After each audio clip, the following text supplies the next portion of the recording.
The following is a presentation of Morning Drive Media. From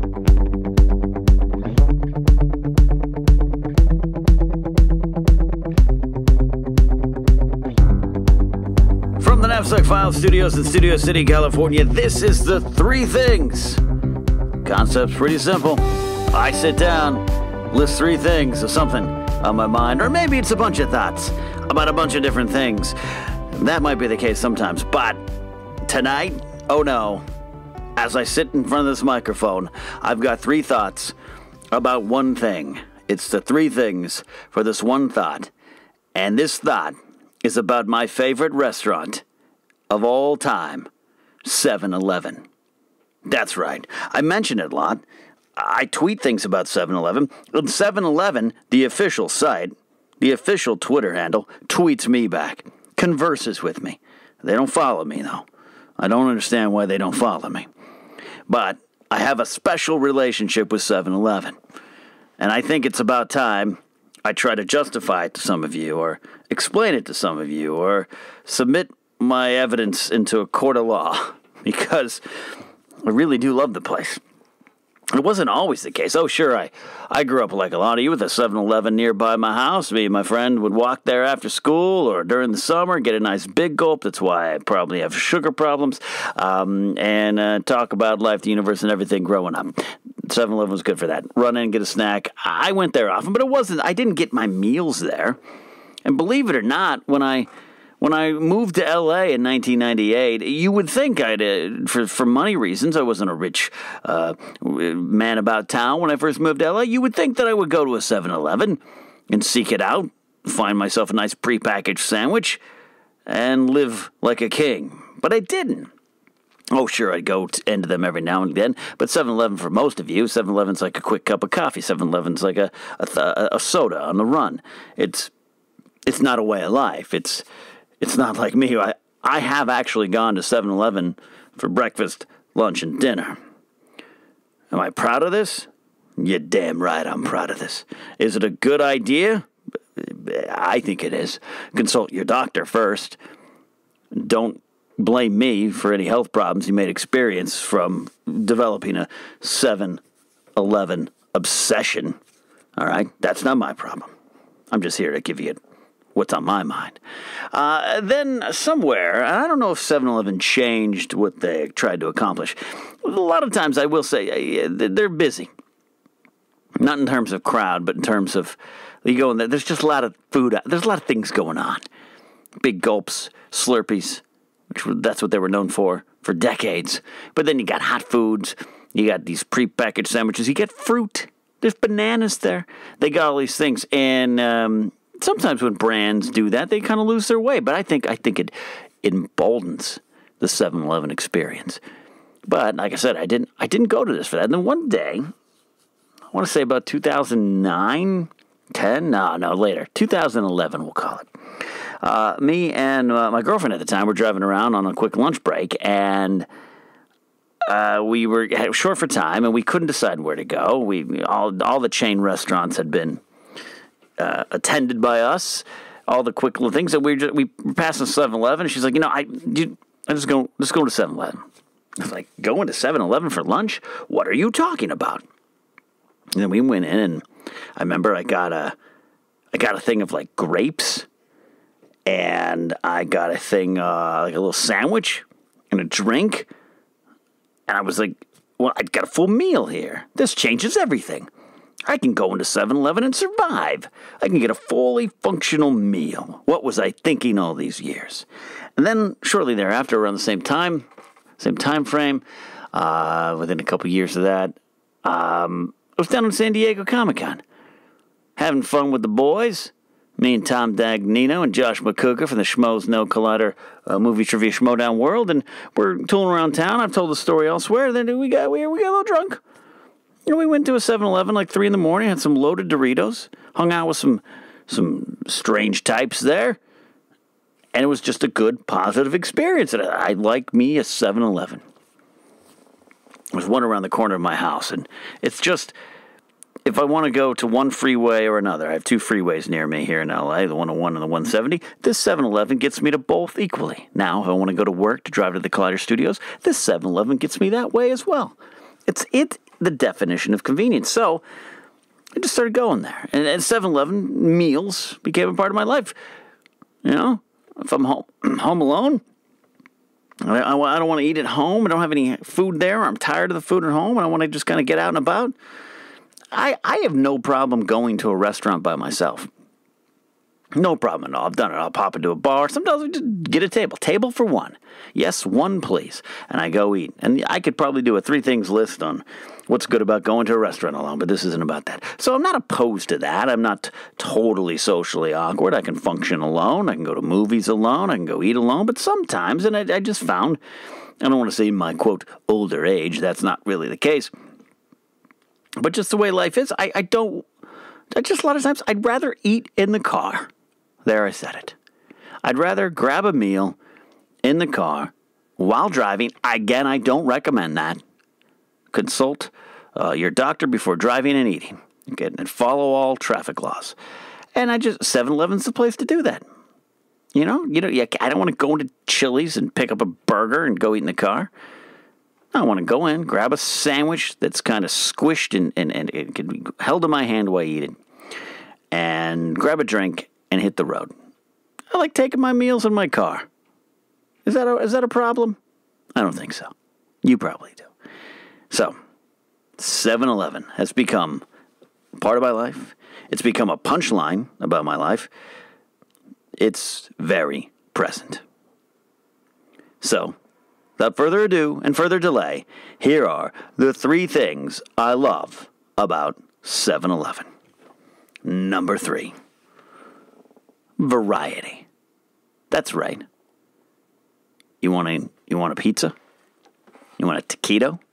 You want something that looks like a chicken wing? You want a hot dog? You want all of that? It's there. You want to run in and grab a candy bar? You want your dinner to be a candy bar? Of course, we know that's there.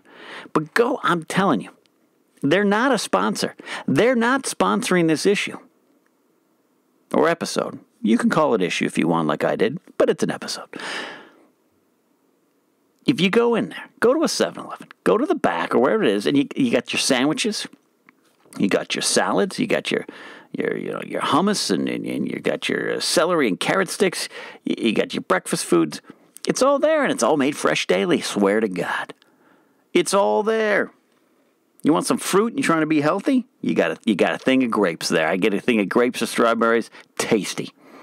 The bananas at my bananas at 7-Eleven are better than the bananas I get at grocery stores. Hand to God. I'm not making this up. So there's sometimes when I'm tooling around and I'm hungry and I'm heading somewhere to record a podcast, I'm heading over to ScreenJunkie to record ForceCenter, or heading into Collider to record Napzok Files at the studio there, and I need something quick and fast, but I'm not dead set on what I want, you got 7-Eleven. You got it all there. And those sandwiches, high in sodium, sure. I'm listening. I hear your health concerns. But I'm telling you, sandwiches, good. And salads, the salads, definitely good. In fact, I am a connoisseur of pre-packaged salads. I'm telling you. It's something I know. And the 7-Eleven pre-packaged salads defeat most other prepackaged salads. I'm telling you.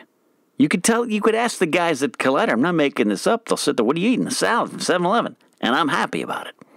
I actually look forward to it. So if you're feeling a salad, you got that. The beverages, we know. There's a lot of choices there. Now, I don't go for the big gulps anymore. I cut soda out of my life. Pretty much cut it out of my life. I'll still have occasional soda, slips in. But you got your waters, you got your Gatorades, you got all the things you want there. We know that. But I'm telling you, you can't pigeonhole your meal options at 7-Eleven. I know you want to try. So when I walk in through those doors and the same guys see me every day and they roll their eyes because I'm coming in for the second time or sometimes the third time, they can't even predict what I'm going to get. Some days it might be bad. Some days I'm going really bad with a slice of pizza, or in a candy bar, or a candy bar wrapped in a pizza. It doesn't matter. I get it. And other days, when I'm feeling fat, which is most days, I go and get a thing of grapes, a couple bananas, salad, water. I can go both ways. Do not take that out of context. I can go all directions. I haven't really tried 7-Eleven breakfast food. I intend to correct that oversight on my part, but I haven't really done that, I'll admit. Usually when I'm going in for breakfast, I'll grab some fruit. I already have some kind of like a Luna bar or some health bar there. So anyways, that's number 3. Variety. And number two is consistency. Like any good chain, when you walk into a 7-Eleven, you know what you're going to get. And that's important when you're a busy urbanite on the go. If I'm in another part of town, I had this once. I was going to appear on Josh McCouga's show, and I was rushing over from my job at ScreenJunkies. Didn't have time to grab food. There wasn't not a lot of food options in Beverly Hills. Not a lot of convenient food options in Beverly Hills, I will say. So I rushed over to the section of Hollywood where Josh lives, and I parked, and I was a little early, and I was starving. I was not going to be able to function if I didn't have food. So I know, what am I going to do? I don't have enough time to go to a local restaurant. There's a lot of bars there, get some bar food. I didn't have time. But a light bulb went off in my head, and a bell rang in my heart. For I knew there was a 7-Eleven around the corner. And I parked, and I walked, got some fresh air, went to the 7-Eleven, and I knew immediately what my choices were. The variety of choices, I should say. I knew what I was going to find. It was the same. Variety is the spice of life. I'm all for a fancy meal. But I'm telling you, you walk on in, you know what you're going to get. And when you're living life in the fast lane, oh no, I live it in the fast lane. When you're living life in the fast lane, you don't have time to think about food decisions. You don't have time to think about where you're going to get that sandwich. I'm happy to walk into those doors, and the doors have the little like rulers on them to see how tall I am in case I decide to steal a banana. I walk in. The layout's a little different, but I walk in. I know what's going to be there. And the layout being a little different is the variety. If you're concerned about needing, you know number 3's choice, you got the variety of food. But if you're a little like, hey, I want an experience. I like going into little mom and pop restaurants. I don't like to, I like my local liquor store because it's got character. 7-Elevens aren't cookie cutters. All right, they got the same look, same smell, same feel, but the layout's a little different, and it's kind of fun. I like going into a 7-Eleven that I haven't been in before, and like, oh, this is where they keep the sandwiches. Oh, that's where they keep the drinks. Where's the coffee? That mine is in the front, but there's another one to the side. I like that. It's cool. You can walk in and experience your 7-Eleven. It's the same going to like a Target. I got my Target that I'm used to. I get a little lost if I go to another Target. Like, where's the detergent? In my Target, it's on aisle 4. This one's on aisle 12. I'm getting a little lost. But it's thrilling. It's like going to a new country. Or, better scenario, better example, going to like another city in the United States of America. Or whatever country you live in. I do have some international listeners. But it's like, I live in Los Angeles. I just had to pass through San Francisco the other day. Driving. Hadn't been there in years. Now, I didn't get out and explore this time. I didn't have time. But, like, it's a new, exciting thrill. I had to cut through the center of town, taking the 101, and you have to go up Van Ness, and they're going to take a left on Lombard. And, I know all these streets. I know these. It's America. I'm in America. But it's a new, exciting city. And I know I'm going to find the same things. Food, gas station, trash cans. Because we're all looking for trash cans. I'm going to find the same things, but it's different. Same country, different city. I can get the same things, but but it's going to feel different. And that is what 7-Elevens are like. You have your 7-Eleven. It's your home base. It's how you get fed and how you get your drink on. But I'll walk into another part of town, and lo and behold, same 7-Eleven, different layout, and that's exciting. But I know what I'm going to get inside. I know what's for purchase. I don't have to think about it. So that is the number 2 thing I love about 7-Eleven. And I know what's there for me. My choices may be varied. My moods could be different. But I know what's going to be there for me. The number 1 thing I love about 7-Eleven is the coffee. That's what really turned my obsession into an overdrive. You can have your coffee bucks. You can have your Star Beans. You can have all of them. I like those places too. They're good. But you know what?